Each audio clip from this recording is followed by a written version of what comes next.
together. I am loving this little hand mirror that I bought during quarantine, and it sort of has turned out to be the perfect size, and the handle helps a lot. So I highly recommend having something like this so that you can put on your makeup in front of camera and not completely block your face. It helps if it's a kind of robin's egg or Tiffany blue, however you would describe this color. I have a few products that match it, like this e.l.f. Mint Melt Cooling Face Primer. Comes in a really pretty seafoam green, and also the packaging for this Physicians Formula Butter Bronzer in the shade Endless Summer.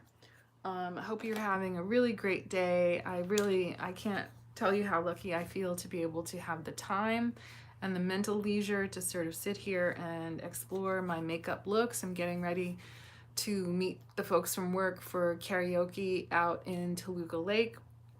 And I just want to put together, like, a spring, summer casual look that will look good when when I've had some of the grape or some beer and I'm hopping around on stage, hopefully singing something by Ariana Grande or Doja Cat. Those are going to be my target songs for tonight. What are your favorite songs to sing at karaoke? But I got into painting an underlayer of this double-ended NARS product.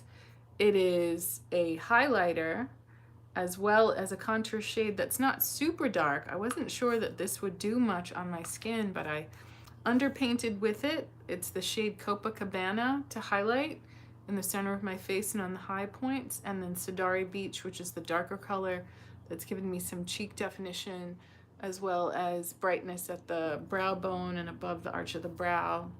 What do you think? I'm tempted to get a little bit of it on the collarbone, but I don't want to go completely crazy. I was listening with interest to people talk about how eyeliners that have a felt tip aren't as precise as eyeliners like this Dragon Beauty Dragon Wing liner in the color Teddy Bear. It has a tip that is made like a brush. It's not just a foam tip, and you can get more pigment at the tip, and that allows you to do a sharp inner corner and a sharp line on the outer corner that doesn't, you know, start smudging and getting muddy and all of that.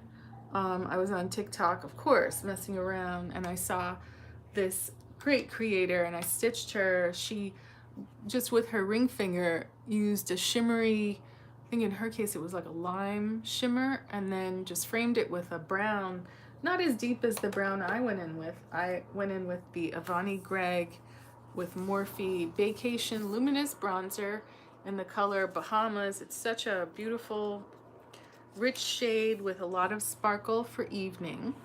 And then the base shade I used on my lid and just applied with my finger was this beautiful shade called Starstruck in, what's becoming one of my favorite palettes, this Lost in Los Angeles BH Cosmetics palette that Rich Lux says is a dupe for the Natasha Denona, way more expensive. I guess it's a summer pastels palette, probably 50 or 60 or $70 for that palette, but this one's way cheaper, and you of course can get the list price discounted if you shop at Marshall's or Ross or at TJ Maxx.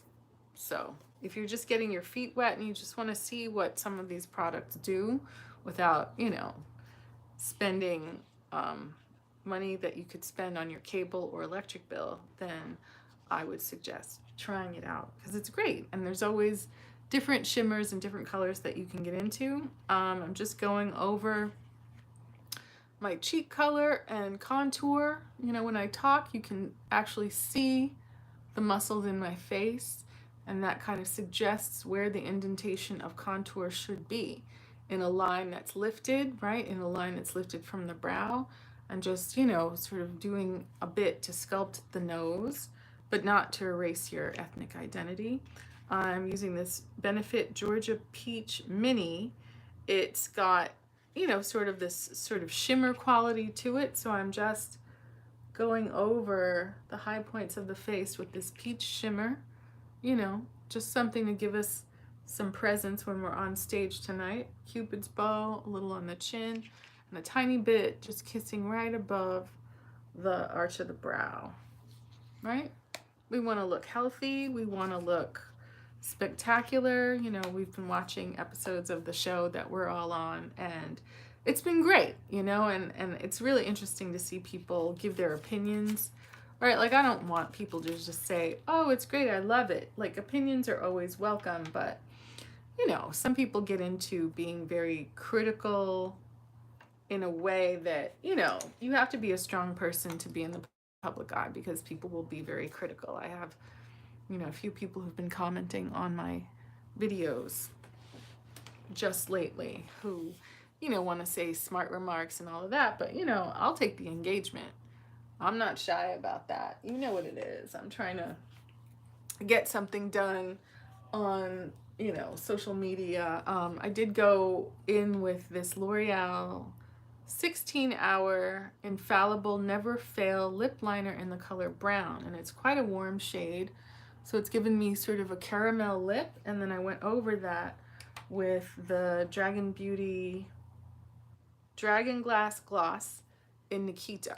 So it's a very, you know, I think it's given some good balance to the very strong eye look. It's unexpected because it's bronzer and then yellow shimmer and then a brown, this teddy bear shade of liner, a really sharp inner corner. So that's, for those of you who are struggling with the, you know, inner and outer corner liner, especially if you have a hooded eye or a deep set eye, depending on how you interpret those descriptions, the brush tipped liquid eyeliner is definitely something to look into. And if you just Google that, you can find brands at your local stores that will just give you that sharp, crisp, thin line of your dreams that you really just can't get without mashing down on a foam tip applicator, and then it's just a mess, and then you have to, you know, take one of these cotton buds that are sharp and some of your micellar water and clean it up, and it's a whole struggle. When you just want to get your makeup on, get done, get out the door, get, you know, your drink on with your coworkers, and you know, vibe. You don't want to get caught up in a lot of mistakes and redoing, but you want to look at that skin and look at that double chin and see that glow and see that definition and have people, you know, look you over as they will and really feel like you know what you're doing with your makeup game, right? It's different makeup than you wear when you play law enforcement or a nurse or a doctor. Sorry, people are screaming outside. You know, it's just a different makeup vibe, and you can be a lot more playful, a lot more colorful, um, you know, and a lot more dramatic with your liner than you can when you're, you know, playing any of those things, right? There's rules when you are a professional, even when you're just acting like a professional. But, you know, I always encourage you to think about the looks you're serving, the colors you're wearing, you know, the earring, whether you want to go bolder, whether you want to do some kind of manicure that's more than just a pink nail strengthener. What's great about these nail strengthening pink polishes is that when they chip, you still get gloss and shine, and only a very careful observer could see how the color has frayed at the edges. That's quite different than when you're, you know, dealing with a darker color, or, you know, colors and fresh manicures look great, but, you know, living the lives that we do, you know, trying to plant cactuses in the garden and, you know, pull thorns out of our fingers and type emails late at night. I was very productive late last night. I got some emails out to, you know, the sort of coalition around our nascent community garden. It's not really officially there yet, but, you know, we've been trying to defend this public space for several years now.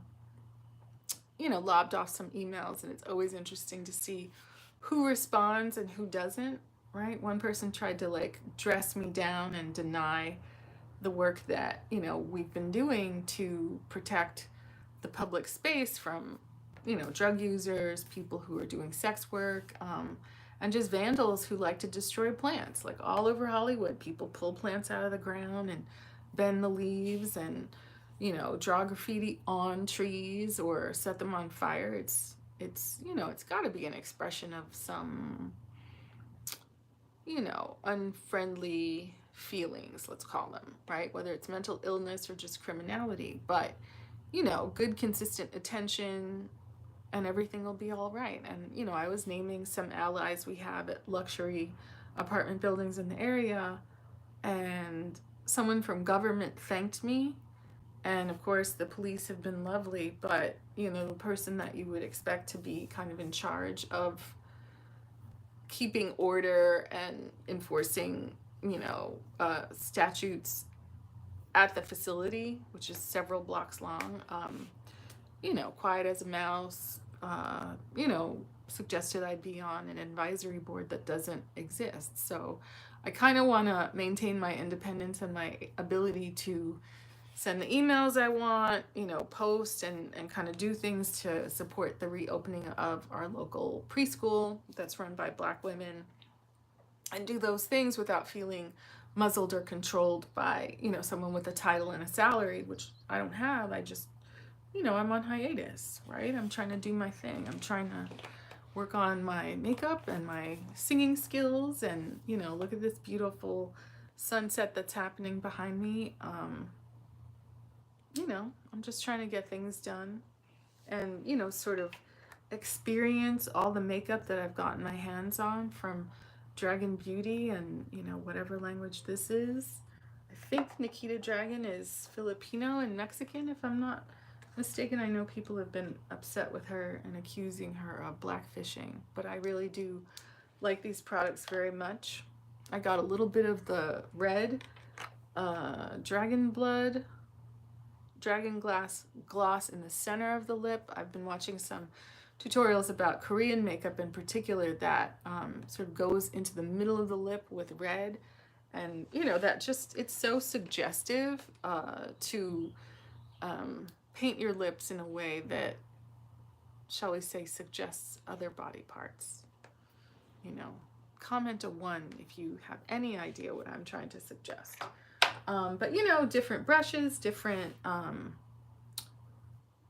I was surprised that this Pacifica Alight Clean Foundation stayed wet in my dish for as long as it did. And even now I smeared some of it on the bottle, and it's just as emollient and liquid as if you just poured it out of your dish, right?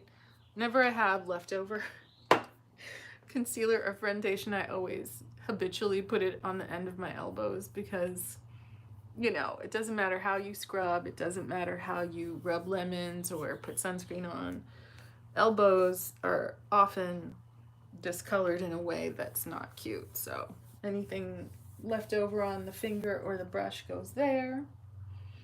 You know, I did a couple of shorts about these great eyelash tools from C'est La Vie, right? You get a couple of different things, including tweezers, but this little lash comb, isn't this the most technically specific and great product? And then there's also a kind of fold out brush, right? It's almost like a switchblade, right? You fold it out, and then it's a little brush you can use for your brows or your lashes, right? Metal, sharp.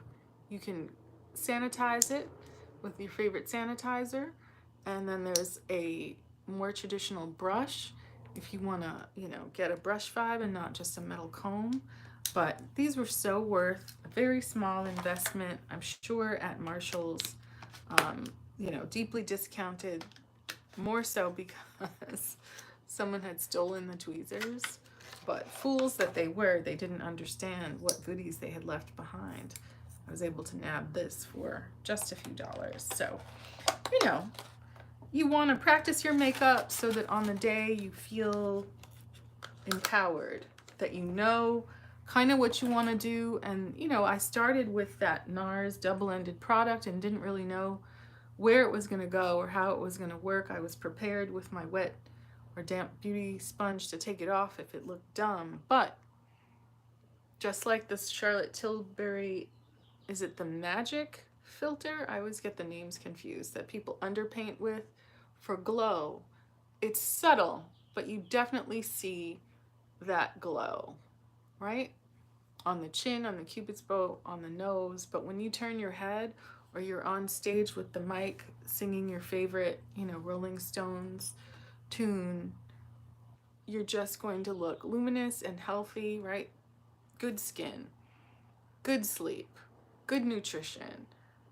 Just don't go crazy with hot water. Don't put a lot of sodium lauryl sulfate and other detergents on your skin. Keep your brushes clean. Keep your beauty blender damp, but also clean. Keep a little dish of water. These little flower dishes come from Daiso. So when you need to wet your brush to get into your e.l.f. brow soap, right? A little dip will do ya. And then you can just brush through your brows and have enough product and enough moisture just to get it done right. And then you're on your way to evening glam, right? I don't know if I need to do anything more elaborate on my face. I could definitely go in with a darker lipstick, but I kind of want to look natural and lifted, sculpted, perfected. I did put a little bit of that Old Spice hair, I don't know if it was pomade, fiber wax.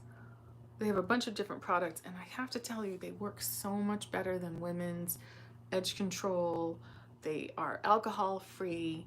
They have a little bit of fragrance, but when you take your toothbrush or your edge brush and you just stroke it through your hair, right? What was sort of frizzy and poking out and looking mussed, you don't need to put heat tools on it.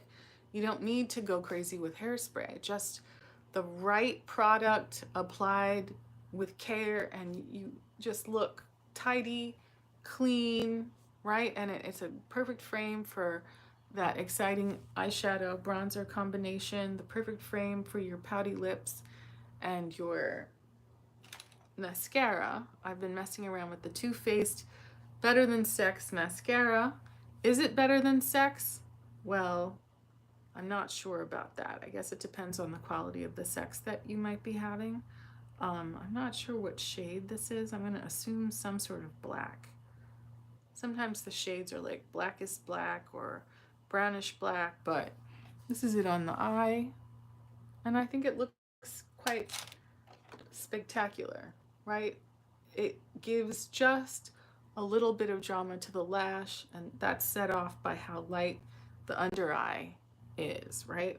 I always talk about those great old black and white photos of stars at the Fox lot in the commissary, and just that kind of brooding drama of the dark lash set off against that bright under eye. No matter what your complexion is, that contrast, when you look to the side, up or down, when you're acting, when you're having a conversation with a sweetheart, it's just irresistible, right? You're using cosmetics and your clothes and color and your suntan and your vitamin D consumption to ensure your personal charm, right? Not just for the camera, but also for anyone who is your audience, who's viewing you in real life or in a photo on Instagram. I was at a party earlier this week, daytime, backyard, right? What kind of glam can that be, right? To be with coworkers, but not at work. I think I did a live talking about that very bright, sparkly yellow gold shimmer that matched the yellow of the blush I wore. People were very delighted with that. And, just taking the care to not a lot of makeup, but just layer on some very simple products. If it's a color corrector, if it's something to brighten the under eye, if your foundation of choice is brighter than your skin color, right? Then you might want to balance it out with a deeper powder, or you might want to bring color and color balance back into the face. If the center of your face is lighter than your chest and neck, then that bronzer can actually bring in a color that looks like your skin tone, so that there's places that match, right? Your very tan hands and arms might not match the brightest places on your face, but that's okay, just as long as there's some tones that can coexist and not look like you've put yourself in whiteface. Does that make sense?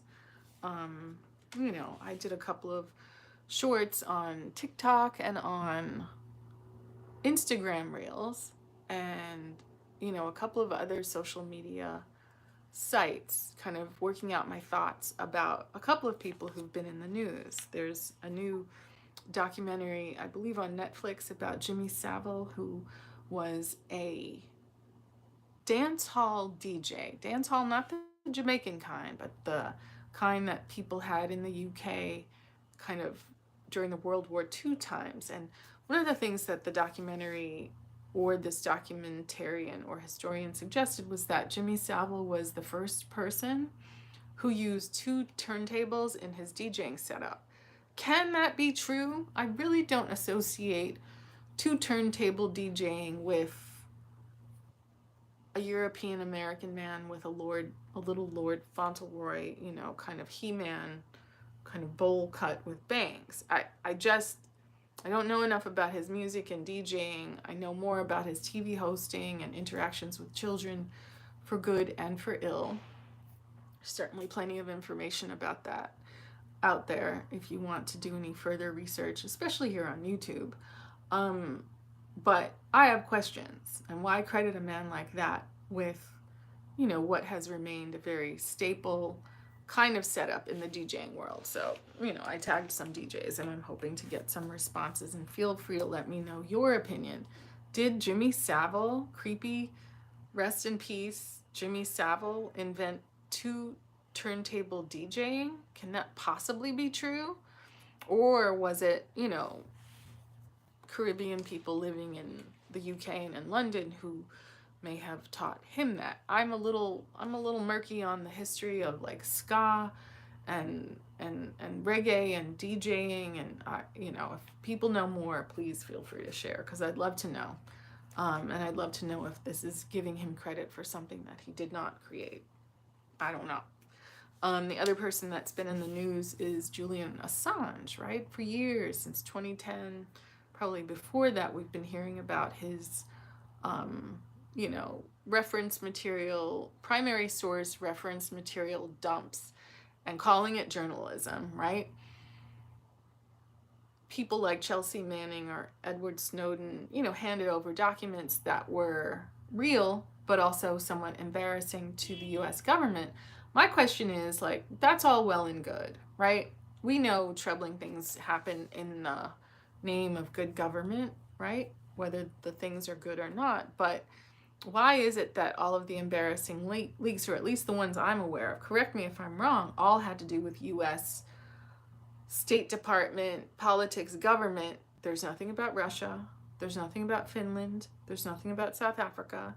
There's nothing about Mexico. There's nothing about India or Pakistan. It's solely things that were hacked or stolen or leaked that embarrassed the US. So that seems less than coincidental. I do imagine there have been some trips that he allegedly may have made to Russia, and there might be some relationship with the FSB and various arms of Russian intelligence.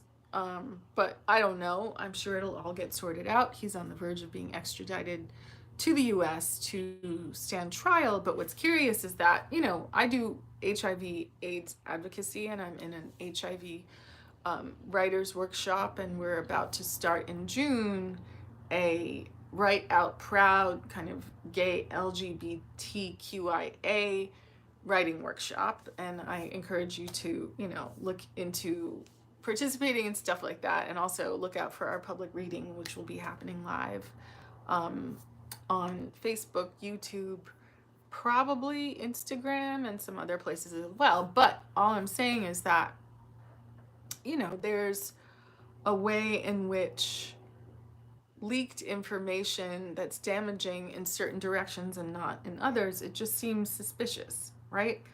But stealthing is what you call it when you're engaging in some kind of like sexual encounter with someone, and there's a prophylactic, let me use that word, used, but then it's removed without the partner's knowledge, and that's called stealthing. And apparently he did that, or is accused of doing that, in Sweden. He was under extradition to Sweden for that while he was in the UK, and I believe that was the trigger for Mr. Assange to seek asylum in the Ecuadorian embassy, where allegedly he was smearing feces on the walls and skateboarding and smuggling out his semen, am I allowed to say that word, to a woman or women who have had his children. I think he got married recently, but there's so much like rock star hype. There's so much like cultish admiration of him, and I get it if you feel like it's this, you know, great journalistic achievement.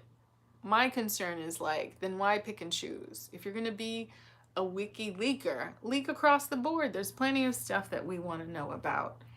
You know, Panama Papers probably have their Russian counterpart. And, you know, WikiLeaks about the US government in Afghanistan probably have equal amounts of interesting documents and facts that would come from Russia or from, you know, members of NATO. I don't know, but it just seems strange that there were only certain targets, right?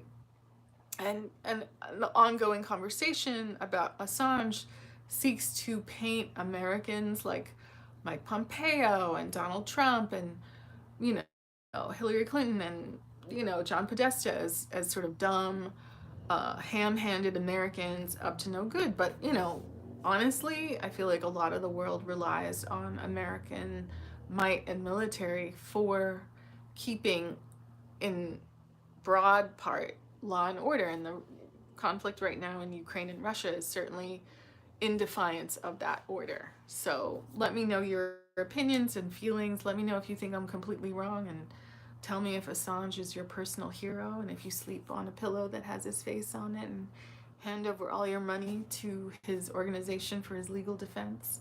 You know, I understand that there were deals struck in order to loosen the UK's grip on him and send him right back over here to the US to stand trial. I mean, he's Australian. How does he even get involved in this kind of international intrigue? Like, what's wrong with covering the news in Australia? They certainly have really adorable morning programs. They certainly seem to have a lot of surfing and a lot of news around the global panini.